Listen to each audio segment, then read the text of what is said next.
This episode of the podcast is brought to you by me, because it's episode 1. I'm not going to have a sponsor already, and the good news is that means that the ads are over for this week and we can dive right into the content. Now, as I actually sit here, it is 12 minutes past midnight on a Friday night, and I just watched the first episode of the new season of Billions. And if you watch Billions, actually, if you don't watch Billions, you need to remedy it. Because if you're listening to this podcast, you're probably a business owner or a marketer, and Bobby Axelrod drives you to action.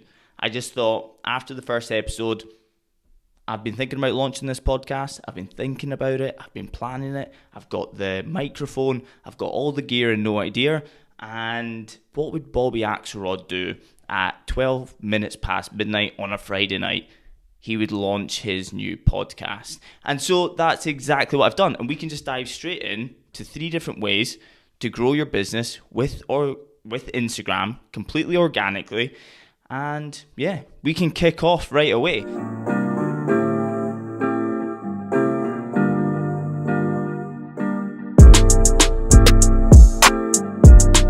the first thing to know before kicking off, this is not just going to be how do you grow your followers on Instagram?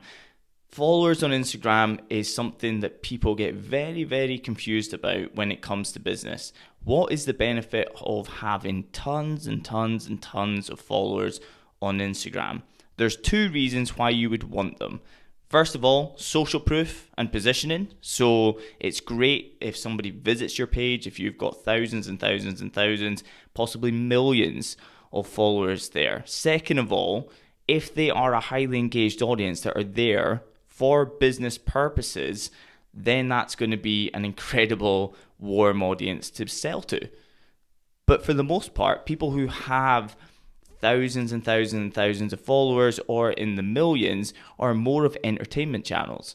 So even if they are in business, they're still typically entertainment channels. And I know a lot of people who are in business who have over 100,000 people following them on Instagram who can't sell $7 ebooks.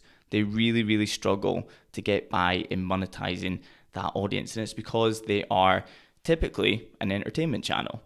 But also, I know people who have just a few thousand followers on Instagram that they've built up through organic, great business-orientated content or whatever they're involved in, and they monetize it so incredibly well. And so you can whip off your top. If you look good with your top off, male, female, you can do that and you can grow your following. But a load of them are going to be there to see you with your top off the next time.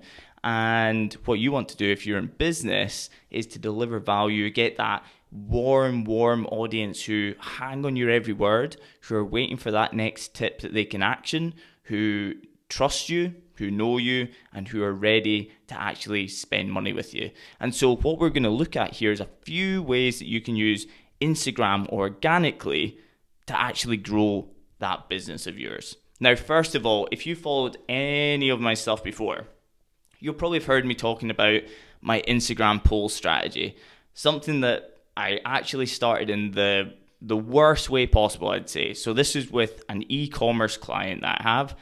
Had that client for about a year and a half at that point already. We were doing really well, and I'm just always looking at new ways that we can use social media, email marketing, website growth hacks, all these different things to grow my client businesses.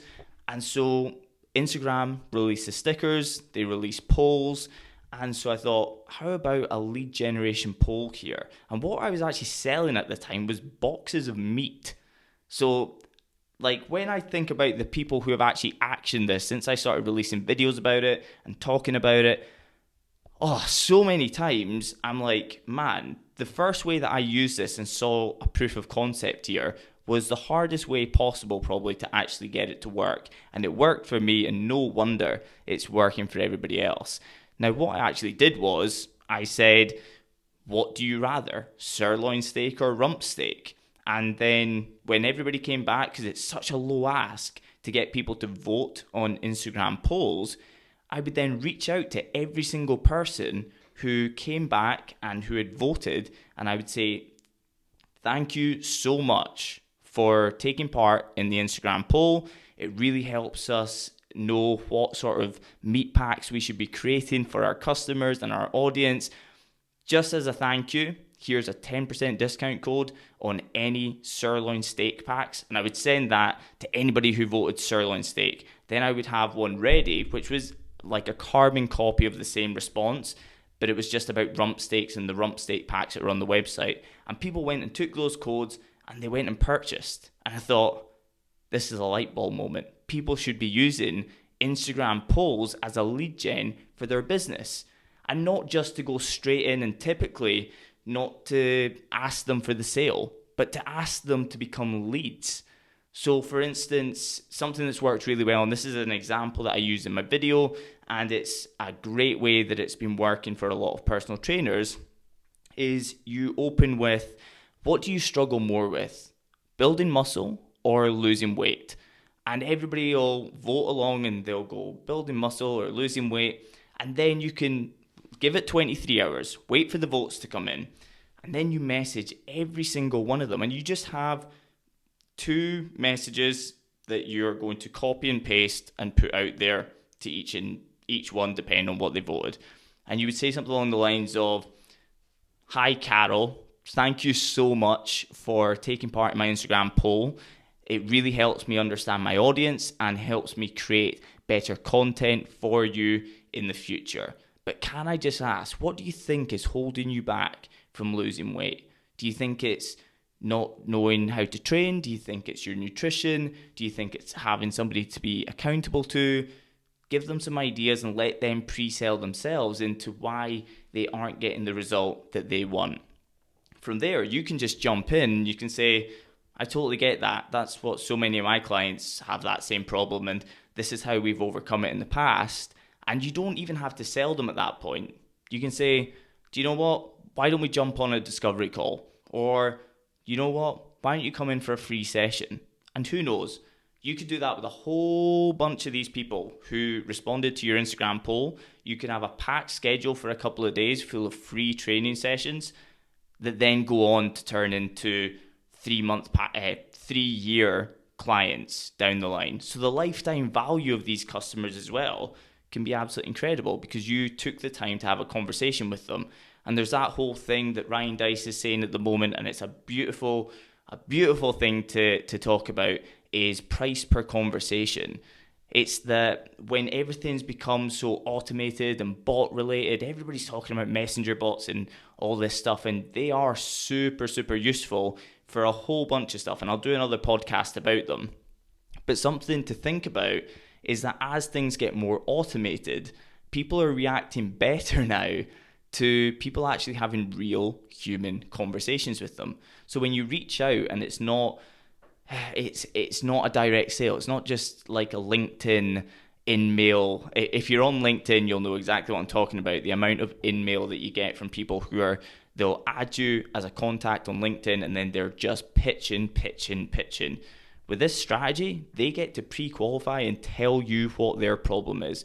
Then you don't go too invasive and you just let the conversation flow into them becoming a lead, and then you convert them into a sale. It's a great way to turn your Instagram audience into buyers. And like I say, I use it first for e-commerce, not just person to person, not coaching. So you can do exactly the same with that as well. Second one, Instagram DMs. Now, Instagram DMs, really, really useful for a whole bunch of reasons. Just like the Instagram poll thing, you can lead gen and go into Instagram DMs. But the thing that I really love about Instagram DMs is that everybody is attainable. You can get to anybody. Like you can message anybody, and even the people with millions of followers who have the blue ticks, you can get to them as well. You might just have to hit them up a few times before they actually ever see your DM. But for the majority of people, they do see your DM and they might not respond the first time. But again, there's persistence within that. But you can get to anybody. And when I was running big events over the last few years, a lot of the speakers that we got to the show and a lot of the famous faces and the people in the VIP area, all these people came to the show because we hit them up in the DM. We literally went direct to them rather than through agents, rather than through people who were going to try and extract money from us. We went straight to the source and we just had a real life conversation with them. Instagram DMs are incredible for that. Now, if you have a great business that you want people to know about, and especially if you're in an expert business where you're a coach or a consultant or something where you teach people, then an amazing thing that you want to do, if you've got great content out there already but just nobody's seen it yet because you don't have the audience, is use Instagram DM to either get joint ventures on the go or to get featured where other people hold the audience that you want. Now that is stuff like trying to get featured on other people's podcasts, to do guests. I mean, even people who are going to be on this podcast, I've already got the first 3 lined up. They've all got big audiences, but they're also incredible marketers. Now, they hold knowledge that I don't have by being super specific in a very specific niche within online marketing. So it's going to be a great conversation where I'm really curious. I have questions that I want to ask them, and I know it's going to be valuable to you too. But all of those ones were hooked up through Instagram direct message. All 3 of the first guests that you're going to see on this podcast came from Instagram DM. So you can see the value in it. You can get to anybody, but think about it. When you've got a smaller audience, you want to borrow other people's attention. So other people have already done 5, 6, 7 years of building up their Instagram profiles, building know, like, and trust with an audience, having those people hanging on their every word. And if you get them onto your podcast, or you manage to talk them into you featuring on their podcast, or doing a joint venture, or maybe you're going to ask them to do a shout out for a shout out, that type of Instagram growth tactic as well, you can do all of these things. But Instagram DM gives you access to all of them, and it also helps you to bypass the agents as well. So last thing, using video for a whole bunch of reasons. So I actually had it down for one reason here, but man, there's so many reasons to use video at the moment on Instagram. First of all, if you're going to go through IGTV and then post it onto your actual profile, first of all, Instagram really want Instagram TV to take off. I'm not sure if it really is going to take off. I've actually started to really enjoy it because I rather longer form video. I love YouTube, and I love YouTube because it's longer form video. I listen to Joe Rogan podcast for 4 hours like it's nothing. So I understand and I love longer form content. So maybe it is just me. Maybe you're the exact same. I'm not sure. But they really want IGTV to take off, longer form video. Now, if you create video and you put it on IGTV, you can now, in one flick of a button, you can put it out onto your profile so it can be featured on two areas. And whenever you release an IGTV video, your most engaged followers are all going to get a notification that tells people that you've just launched an Instagram TV video, which is an amazing thing for getting great number of engaged eyes directly onto your content the second it goes out. But the big thing for me, like, a lot of people tune into my content because they see me as the Facebook and Instagram ads guy, right? So sure, I'm doing the very first podcast randomly about Instagram. We'll be talking about email marketing in this podcast. We'll be talking about website growth hacks, anything that has been tried and tested by either myself for businesses or clients that I work with that has ended up in more profitability for that business. Nothing is going to be theory. Nothing is going to be anything that should work in theory. None of that is going to happen. It is going to be 100% things that have been tried and tested. Now, yes, people see me as the Facebook or Instagram ads guy, and this is one of the reasons that I love organic video on Instagram. So organic on Facebook is very low. Organic on Instagram is a lot better. Now, if we put out video on Instagram, what we can do is what we can do with Facebook video as well, which is we can create video view audiences and then do adverts to them. So what I can do, for example, so I've got a free video series. It's in the link in my bio on Instagram. It's 10 videos. They're super actionable. It only takes 30 minutes to go through them, and so many people have messaged me with the results of what they've got off the back of it, and it's amazing. But it's not really a pitch for the video series. What I'm trying to say is that I can put out a video every 2 days, for example, on Instagram, and I can deliver a ton of value in every single one. And then a few days down the line, I can create an audience of anybody who watched over 75% of any of my Instagram videos in the last week, 14 days, 30 days, 365 days, whatever I want it to be. And then I can put in front of them the opportunity to sign up for a free video series. So I can warm people up with organic video content, and then I can remarket to people who have shown that level of interest. Because if we spend money on going to cold audiences, it typically costs a lot of money to get them onto our email list. Likewise, if we spend a lot of money on our wider engaged audiences, such as anybody who has engaged with my Instagram page or anybody who has engaged with my Facebook page in the last 365 days, it can actually end up being quite costly. But when we've got an engaged audience, I love video view audiences. The cost per result in getting somebody to become a lead or a purchaser is way lower than almost anything else that I'm seeing other than very recent website visitors. So it's a great tactic to put out engaging video out to your audience completely organically, build up a ton of views off the back of it, then create an audience of people who watch over 75% of any of your Instagram videos, and then put the offer in front of them. It's a huge one to do. And a third one for video. This one just come to my head. This is one that I absolutely love as well. I shared it with my program members on the live this week, just a couple of days ago, is when you're creating organic content for your Instagram page, is to have an outro for every single one that you just drop at the end of the video. I don't know what you edit your videos with. It could be iMovie, it could be Video Leap on your phone. That's a great app to download. It makes it super easy to create the videos that I do on my Instagram. A lot of people like the videos that I create with the banners, and it has the tracking of how long until the video ends. It has captions, all those things. That's made it on Video Leap.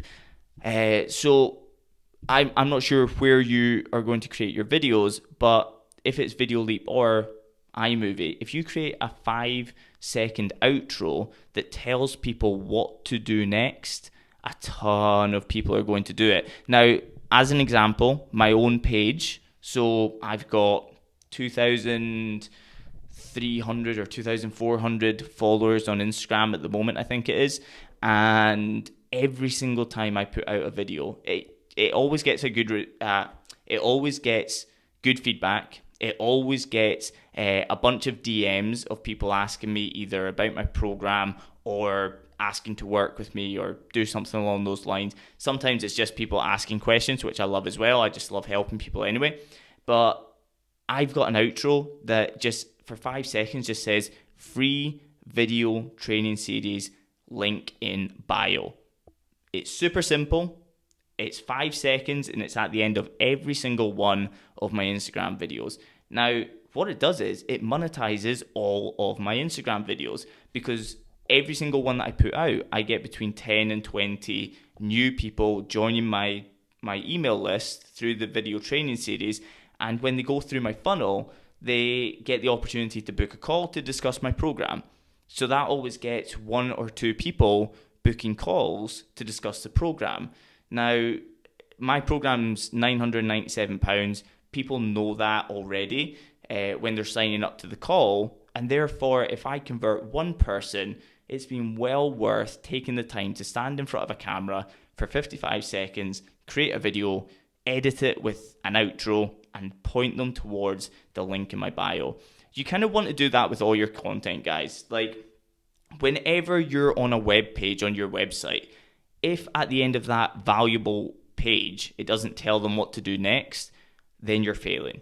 If your content that you put out on social media doesn't have a call to action, and by call to action, it doesn't always mean that you're pointing them in a place where they can buy, but you do want to tell them what to do next. there should always be a follow-up action because you want to engage people for as long as possible. On your website, you want people to be on your website as long as possible because that leads to great SEO, because Google takes into account and holds massive regard to how long people stay on web pages and your overall site. Likewise, on social media, you want people to engage with you as long as possible because the more content they consume and the more value they get, the more chance they are to become a purchaser. It's all about building that know, like, and trust. And Instagram is an incredible place to do it through your stories, through your content, through Instagram TV, through DM, because we can have personalized conversations with people. But then you want to use a few of these wee hacks here where you can actually monetize your Instagram following. You don't have to have a huge following. I had something like 1,500 or 1,400 people following me about 5 months ago, I think it was. So 5 months ago, I had 1,400, 1,500 people following me on Instagram. And the majority of them were friends from school, people I went to uni with. I noticed that because as soon as I started talking about digital marketing, so for context, if you're new to me, I've kept my head down with clients for the last 4 or 5 years. I've not talked about it. I had a completely word of mouth business based on results, which is a good thing to have. But it meant that I didn't have any personal brand. And when people were coming to me and saying, can you take me on as a client? I never could because I had a waiting list already. And the worry for me is, well, I really like you, and what is your alternative? Is it that you're going to throw money against the wall and see what sticks? Are you going to go to a shoddy agency that's going to overcharge you for terrible results? And so when people started to say, well, can you teach me? And that just wasn't scalable because it takes a lot of time to teach people. And so what I could do was actually create a program that people could actually join, and they could learn things and they could go through it. And the problem with not having somebody else in the room when you're doing a podcast like this is that you see when you go off on a train of thought, and I always do this, I think this will be a regular thing in the podcast, I forget what I'm bloody talking about. So what was I talking about? Instagram, program. Oh yeah. So I had a really limited following. Most of them weren't engaged with me because of digital marketing. I very quickly grew it from 1,500 to about 2,000, like literally less than 500 new followers, because I was started talking about digital marketing and talking about results and talking about how you can do it and teaching people real actionable stuff that they could go and do themselves. And what I ended up with was, when people were coming to me and asking me, can you create something that can teach us how to do online marketing? And I decided to do it. I thought, well, this isn't going to launch for like 3 months. So what I'll do is, if I put out a post every week that says, this is what I'm building, DM me if you're interested, then in 3 months' time, I'll have 10 signups. And what I found was the very first time that I posted it, after like a month of putting out a couple of videos, a video every 2 days, I got a whole bunch of DMs. I ended up with a waiting list of something like 82 people, and sure, only 10 bought at the start, but that was 82 people who were interested. That's 72 people who, because leads are an appreciating asset in your business and you need to see your leads and as an appreciating asset within your business, that's 72 people that I genuinely believe within the next 2 years will be in the program. I think there's early adopters. I think there's people who wait to see other people's results. The results are in. People are making tons of money. So this is a good moment for me to be engaging with them on email, which I am. Everybody gets 2 emails a week, super high value, and always in the PS is an opportunity to work with me closer. So really subtle call to actions. People can book calls, they can join the program, they can do whatever they want. But this is going to be a theme of this podcast. I'm basically going to go off on tangents any which way that I think that I can deliver a wee bit more value to you. So just like I do on my lives within the program, actually, I always set up thinking this will be a short episode.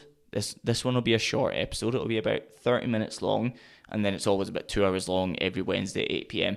I hope this has been super valuable to you. If you're watching this on YouTube, I love you. Thank you so much for taking the time to get all the way to 25 minutes in to this podcast. And if you can subscribe, if you can comment below, even if you thought this episode was awful, comment below and tell me. I would love to have your feedback as well. That would be absolutely awesome. And if you're listening to this on iTunes or Spotify or any which other way that you might be, then please hit subscribe and please give me 5 stars and please tell me why you loved the episode. Or tell me why you hated it, because I do want that feedback. And here's another one to go off on a tangent just to finish off the episode. Something that I found really, really valuable when I first launched the program, and I think it's something that would benefit a whole ton of businesses, is make it essential that people have to give you negative feedback. First of all, not many businesses actually ask for feedback within surveys. When I put out a survey, first of all, I do want the positive feedback, because if anybody comes back and says something absolutely phenomenal, then as an online marketer, and the thing that I'm always teaching everybody is social proof is so incredibly valuable. Nothing you ever say about your business will ever be as effective as a customer saying exactly the same thing. And therefore, yes, you do want those positive things and you want to act upon them when you see them, but at the same time, I make it essential that even if you think all 8 modules of my 16-week digital marketing program are the best 8 modules you've ever gone through, it's an essential question. You have to tell me which one is the worst. You have to. And then the next box, you have to detail why it's the worst. And I find that so incredible to just pluck out a video here and there that I could either take away, that I could improve, and I could just sit in front of a camera for 2 or 3 minutes, make a new video that was more in line with what the feedback was. Now, I think that would be super valuable to people with their online marketing to start, first of all, surveying if you don't already survey your customers. Seek out the best parts of their experiences and use those as testimonials.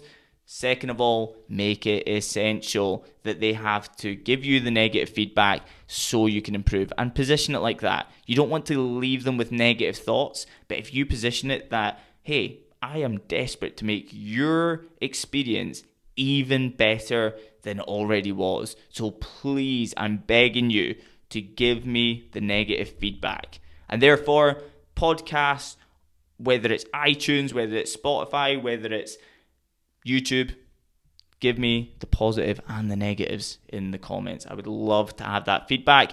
And we've got some awesome guests coming up. We've got plenty of solo podcasts like this. There's probably going to be 2 episodes a week. That's the plan anyway. So tune in, hit subscribe, and you'll get a notification every single time a new episode comes out. Right. Love you guys, and I'll speak to you on the next podcast.